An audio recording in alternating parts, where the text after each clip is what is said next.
Millionaires, what tips do you have for us peasants? I worked part-time in a millionaire's house and the things I learned changed my life. Last year, I decided to start working as a maid to make ends meet. Sadly, the only ones who could afford a maid were super rich millionaires or billionaires, so it was really difficult to find an opportunity. But 2 months in, I got really lucky and secured an interview with this really wealthy multi-hyphenate. The only reason he was even hiring was because his son had requested a personal maid to clean his room whenever he wanted. The job description sounded demeaning, but I didn't have a choice. Anyway, I went to the interview and surprisingly, I was interviewed by the multimillionaire himself. To my absolute surprise, he said that he preferred someone with no experience, because that means I won't act like a maid around his son. He didn't want me to listen to any orders and just do my job, which is exactly what I wanted, so he hired me on the spot. I started the next day and my main tasks were cleaning the bathroom, cleaning his son's room, picking his son from the school and making food for him. The bathroom and the room were already deep cleaned, so my job was way easier than it sounds. However, the first time I went to pick his son up, I noticed something strange. The school he went to was one of the cheapest public schools in the area, and there was nothing remarkable about it. I don't mean to say that public schools are bad, but I assumed that a rich kid would be going to the best private school or something.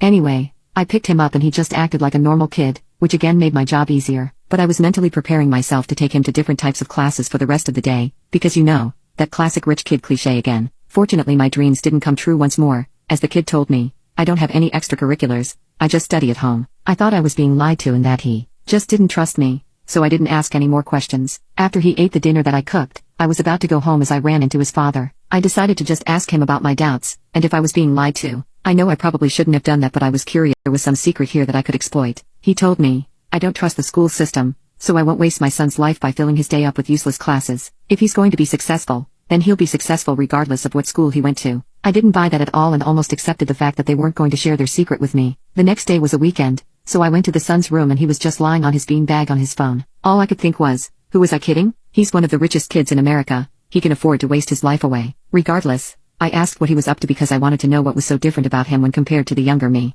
He completely shocked me, because most kids that get into this give up after a month. He revealed to me that he was investing and trading stocks. I was like, oh, does your dad teach you that? He said no. He told me that his father doesn't believe in the school system. He believes that the most successful people are those who self-study, are true students, and put in their 10,000 hours. His father was so good at many things like music, computer science, and the arts because he was a dedicated learner. After talking with the kid, he showed me that he's been using an investing app to learn. Since elementary school, he has used programs like Duolingo to perfect his Spanish foundations and Coursera to study in his own time and collect certifications. But this is his latest obsession. He grinded the free lessons they gave, skipped the basics, and remarkably within 2 months he made his first profit of $270. The craziest part was his father didn't give him a dime. He worked for his own money. He saw that the app gave you free money when you invited people over and learned how to flip that. He showed it to his girlfriend too, who's been learning how to invest in her school finance class, but wanted a leg up since she felt like she wasn't getting anything useful out of it. I've never seen a wealthy family like this. That's probably why I've stuck around with them for so long. It's my second year,